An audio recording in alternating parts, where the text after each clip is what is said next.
Jesus Christ. It's episode 5 and we already taking a break. And it's your boy Icon with some DC TV for you. And I'm going to do something a little bit different because usually I save my epiphanies and my comments and thoughts for the end. But this needs to be said because the idea literally popped into my mind as I was watching the episode. So no John Henry Irons in this episode. Like big old John, he's not. Despite the fact that we had a kids party, a high school dance with all the high school kids and the parents being chaperones and everything, there was no John Henry Irons because his daughter, despite the fact that his daughter was going to this actual party, but Natalie's back. So we're switching out the black people. So, Natalie wasn't in last episode, but she's in this episode.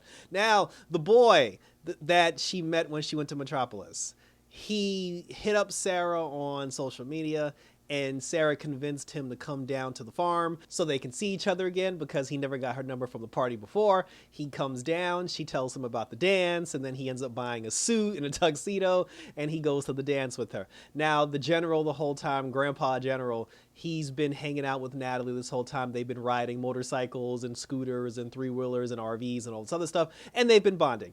And there's something about their relationship that is bothering me, but I'll get to that a little bit later.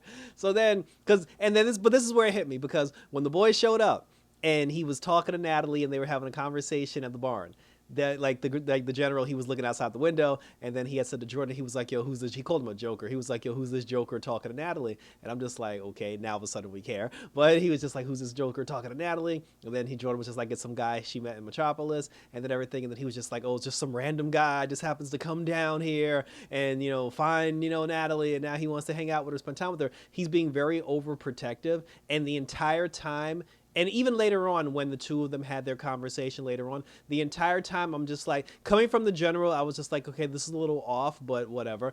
But then it dawned on me, the kid that Natalie's dating or the guy that she likes, the boy, whatever, he's Bruno Mannheim's son. And I guarantee you, because the boy lives in Metropolis, and for him to have the money to go from Metropolis to Smallville by himself, and then to be able to purchase a tuxedo and go to a high school, like a bar in high school, I was like, I don't know where it just came out of nowhere. I was like, yo, this is Bruno Mannheim. We're gonna because what dawned on me was when the general was making a big deal out of it, because when he was just like, oh, who's this kid? How do we know him? How do we know he's not dangerous? Or he was just asking so many questions, and then Natalie even said, because like the kid, he even said to Natalie, he was just like, yo, what's up with this old white dude in the window? And then she was just like, oh, he's just wondering about you. And then he was, because obviously he doesn't know about the whole multi-earth thing, because he's just like, okay, Natalie black, he white, so he's just like, why does this random white guy even care what happens to you? And then she was just like, he's a part of my adopted family or whatever. When he said that, when he was like, why does this guy even care? And then the general was just like, oh, I don't trust this kid, like blah, blah, blah. That's when it hit me. I was like, it's fucking Bruno Mannheim's son. So look out for that. Like you heard it here first, that this kid is going to be Bruno Mannheim's son. So anyway, we're having a party. There's a dance. There's a high school dance. Lana, she's trying to set everything up because the mole situation in the high school is finished. And then the former mayor, his son, they call him Junior, he rolled up on Lana and Sarah at the diner, the good old diner. And then he was just like, oh, you're a piece of shit, Miss Lane. You didn't do anything for my father and you disrespected my father's name. And then he told Sarah, was like, but we're friends. He was like, girl, we ain't been friends in over 10 years. And he blessed them out and like he walked away. So now like Lana's all like, she's clutching her pearl. She's all disgusted because of how she was spoken to. Candace is still living with the Kent family and she's still looking for other means. Jordan had a problem with Candace being in the house because he said that she hogs the bathroom and she uses up all the cold water. And I was like, for the love of God, please let us not have a storyline where Jordan is jealous of Candace. Because they even did a thing where Candace had bought some candy for Lois because Lois was going to chemo at Bruno Mannheim's facility. And then the whole time Jordan was like rolling his eyes and making faces. And I was like, please don't do this. It's like, please don't do a storyline where there's beef between Candace and Jordan. But anyway, thankfully that didn't happen. So we ended up getting a scene. She ended up finding a new home. Like her aunt, who lives like 3 towns over, she was like, girl, you can come live with me. And she decides to go live with her aunt because her daddy basically flipped and she doesn't want to burden the Kents anymore. Jonathan, he had taken a part-time position with the Cushing family. Kyle, he's the leader of the fire department. He's like the chief of the fire department. He said that Jonathan can work with him at the, the fire station maybe 2 times a week on the weekends. But then he found out that Candace was leaving, and it caused this whole big thing now because he was going to see Candace on the weekends, and now he can't because he already committed to this. So later on at the party, he was talking to Mr. Cushing, and I thought it was Cortez. Like, why are we still calling them Cushing? So he went back down to them, and he was just like, hey, listen. He was like, I don't know if I can do the thing on the weekends because something came up. And he was like, well, boy, you better find out what means more important to you and figure it out. And then he told Candace that he was going to turn down the fire thing. And then she was like, no. She was like, your family's given me so much. She was like, I won't let you turn this down. And she's like, we'll figure something out. They said they love each other and they kiss. Kyle and Chrissy are still getting to know each other. And while the two of them are still getting to know each other, Lana being in the mix is still being weird because every time Lana shows up, like Chrissy looks like she's about to have a heart attack. And earlier on, Chrissy actually interviewed Lana because Lana's whole thing was like after Junior spoke to her the way that he did, she was just like, oh, it's not fair because people are blaming me for what happened to him. And then she said that if anybody only knew that he was a tyrant and that he bled the city dry, that he was stealing from the city. And then that's when Chrissy was like, she was like, why don't you just tell everybody that, like tell everybody the story, tell everybody the truth, and then they'll stop blaming you. But then later on, the kid Junior, he was at the party and then he started crying. He went in the back to go cry. Sarah came out to go talk to him. The two of them had a conversation. He cried on her shoulders. And then the two of them kind of like they made amends or whatever. They became friends again. And then he had like a swig of some alcohol in his pocket. And then Sarah said, fuck it. She was like, let's toast to your dad. She took a swig. And then Lana came outside and she was like, you're out here drinking instead of doing what you're supposed to do.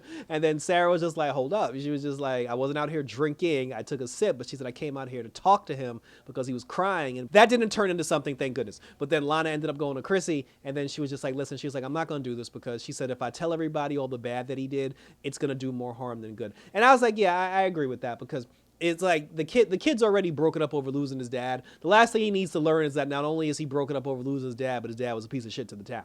So so she decided not to do the interview. Chrissy thought she was going to confront her about like having sex with her ex-husband. And I don't know why it's such a big deal because like he's their ex. Like they signed divorce papers.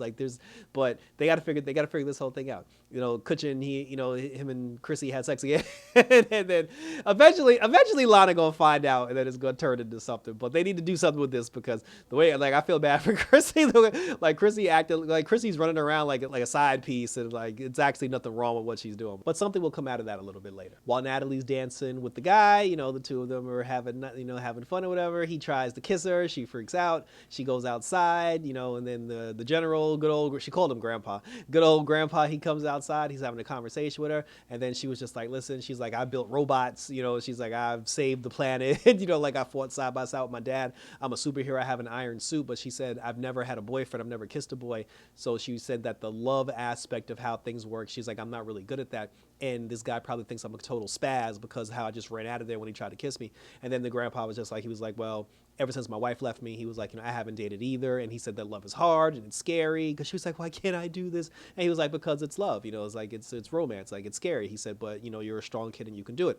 And the whole time they're having this conversation, I'm sitting to myself, I'm just like, wow, this is a very beautiful conversation. The interaction between the two of them has been very beautiful. Them spending time together, them hanging out, them doing all the things that two people should do, him giving her advice about love. And the entire time I'm watching these two people have this interaction, the only thing that keeps going through my mind is, why is this not happening between Natalie and Lois? Because we were told that Lois and Natalie were supposed to be the thing, and she was her doppelganger's mother, and they were supposed to have a relationship. Lois said, I want to be in your life, and then Natalie was like, I would like that, and the most that happened is that she gave her a pocket watch. And it seems like the storyline that we're supposed to get with Natalie and Lois, we're getting with Natalie and the grandfather. And there's nothing wrong with that, but this is like, I feel like the grandfather stole Lois's relationship from Natalie. And I don't know why Natalie's not getting these interactions with Lois. Like, this is crazy to me. But anyway, he told her to get her ass back in there, and try again. She went to go talk to the boy. The boy was like, look, girl, he was like, whatever you say, I'm with it. And then they held hands and then walked off and started dancing again. He's Bruno Mannheim's son, ladies and gentlemen, mark my words. So now on to the meat of the matter. Yeah, so what we got? So Jonathan's taking the job. Candace is off the show because she going somewhere else. Jordan didn't have any weird interactions. Sarah and her mama did stuff. The Cushings did stuff. Chrissy did stuff. So that takes care of the cast. And Natalie got a boyfriend who's going to be Bruno Mannheim's son. That takes care of the cast. Now on to the Superman and Lois portion of Superman and Lois. So Lois is going to chemo. and at Bruno Mannheim's facility. She takes him down to Bruno Mannheim's facility. Then she gets her chemo treatment. And this was a nice scene because while Lois was getting her treatment and she was walking around the facility stalking everything and like looking for clues and looking for dirt on Bruno Mannheim, Clark stayed behind and he was having a conversation with the women who were also there to receive treatment for cancer. And they were just talking to him, asking him how he was doing, about being a support system. And they were just telling him that you need to, be strong for her and be there for her when she goes through the moment, because she said there's going to be a moment where she's going to want to give in to the disease, but, she's going to need to fight because the fighting instinct that resides within her is what's going to get her through this. And they had a very nice conversation. And when they were having this talk, and when Clark was talking to, because we're so used to seeing Superman save aliens, save the day, fight supervillains. It is nice to see Superman have a regular conversation with regular people about regular things that he as Superman can't fix. It also goes back to what Bruno Mannheim was saying, because Superman doesn't come down to the hood. He doesn't come to the South Side. He doesn't protect the South Side. To see Clark have these grounded conversations, it lets him know that there are other people out there who are suffering, other people who are going through stuff. It's not just the people that live in a deluxe apartment in the sky, and then maybe we'll get some scenes where Superman's in the hood, like helping out the little guy once for all. I don't know, but it was just nice to see Clark in a situation, in a vulnerable situation, having those conversations while his wife is meanwhile ransacking the damn hospital. So then, and the cool part about that is while she was ransacking the hospital, Bruno Mannheim ran up on her. He was like, "Girl, you better get about my office." And then she was just like, "Oh, we both know you're doing heinous things in here." And then he told her a little story about his mom. He said when he was living in the hood, there was a chemical plant that was in his neighborhood. It got his mom sick. It got other people sick. They didn't even know that the chemical plant was there. And by the time they found out, it was too late. And then his mother died. And then he devoted all of his resources to make sure that never happens again to anyone else's, mother or anybody else's relative. And he told Lois Lane, he said that what I'm providing here is, care. I'm providing treatment for people who desperately need it because no one else is going to help them. And then he told her, he would say, "Look, I'm going to save your life." He said, "You checked into my facility. You are here for cancer treatment." He said, "On the morals of why this facility was built, I am going to save your life. But if you don't stop digging into this thing, trying to find dirt on me," he said, "if you ruin this facility and if you prevent the people who need it from getting treatment," he said, "Girl, I'm gonna bust your ass." So this is gonna be pretty interesting because it's like is he doing like heinous things behind everybody's back? Yes. He's experimenting on superpowered people. Like he's experimenting with he's giving people superpowers. But at the same time, his hospital is also doing good. So Lois needs to be careful to take down Bruno Mannheim without destroying the good that he's doing in the process. Even with the mayor, with the Lana situation, it was just like, yeah, the mayor did some good things for the city, but he was also an asshole. But that doesn't take away from the good that he was doing. Like, although he was doing bad, he still did some good, and the good still needs to be recognized. So then Lois and Clark, they end up going back to the house. Lois wanted to go to the dance. Clark said no, and then they started arguing about it because you can't tell Lois nothing. And then that's when Superman had got the call because Bruno Mannheim had sent one of his superpowered beings down to the DOE to go ransack and steal some information. Superman goes down there. He fights the assailant. He beats him up. They end up capturing the assailant, but he did a file transfer that sent all the secrets of the DOE or the DOD down to Bruno Mannheim. Bruno Mannheim and his goons, they get the information and they ransack one of their facilities. Later on in the episode, Jonathan ended up taking Candace, to her aunt's house where she's going to live from now on. He, like I said, he's going to do the internship with the Cushing family, Cortez family, whatever we want to call them. And then that's when the general came and he told Lois and Clark, he was like, "Listen, we found out what Bruno Mannheim was doing with our files, and he found something in one of our facilities." And the Lois was like, "Well, what did he find?" And then we find out that he found the Bizarro body. Why are they still holding on to that? Why is the Bizarro Superman body still around? And it's still here. Bruno Mannheim is going to bring Bizarro back to life, for the love of God. It's going to be some shit.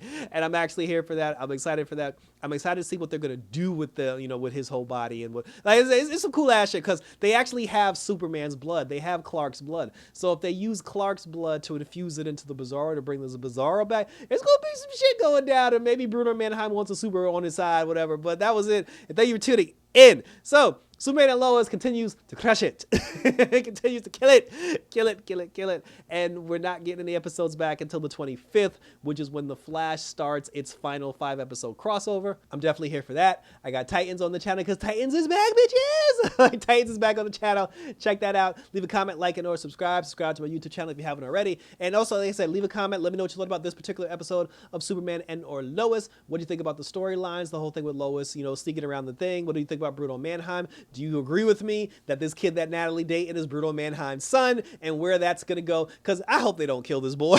Because it's gonna be a thing where they're gonna find out it's Bruno Mannheim's son. They're gonna be like, Natalie, stay with, and then that's watch Lois all of a sudden now want to be a parent when she finds out that she's dating Bruno Mannheim's son. She's gonna be like, Natalie, I swear to God, there's gonna be a scene where Lois is like, Natalie, stay away from that boy, and then Nat's gonna be like, you're not my mother, and then it's like, now all of a sudden now y'all want to have a conversation.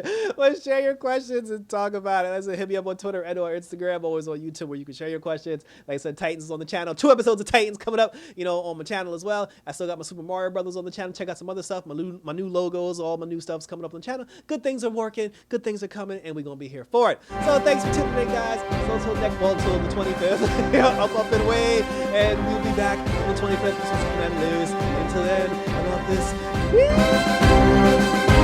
Woo!